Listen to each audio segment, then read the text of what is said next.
விஜய் கட்சி ஆரம்பிச்சு வரார். இது மற்றவங்களுக்கு பாதிப்பு இருக்கோ இல்லையோ, ஒரு கிளீன் பாலிடிக்ஸை பேசின அந்த சீமான் அவர்களுக்கு இது ஒரு மிகப்பெரிய தாக்கத்து இருக்கும். அப்ப ஊடக வெளிச்சம் இருக்கணும், ஊடகம் தன்னை பத்தி இருக்கணும், என்ன பேசினா ஊடகம் தன்னை காட்டும் அப்படின்றதுக்காக பெரியார் கையில் எடுத்திருக்காரா? விஜய் வந்ததுல நாம் தமிழர் கட்சிக்கு அச்சம் இருக்கா இல்ல பின்னடைவு இருக்கா? ஒண்ணுமே இல்லைங்க.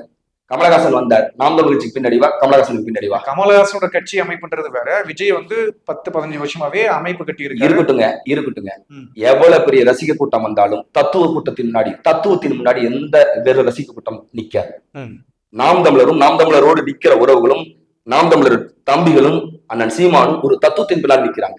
தத்துவம் வலிமையானது அடக்கிவிட தமிழர் இனத்தின் மீதான இத்தனை ஒடுக்குமுறைகளுக்கும் இத்தனை சுரண்டலுக்கும் எதிராக தமிழர் உரிமை மீட்பு பயணத்தை தொடங்கி இருக்கிற இந்த கட்சி, இந்த தத்துவம் விஜய்க்கெல்லாம் கொள்கை என்னங்க தெரியும்? இப்ப நான் பேசுற மாதிரி ஐயா விஜய் வந்து இன்னைக்கு பேட்டி கொடுத்து பேசிட்டு வராங்களா?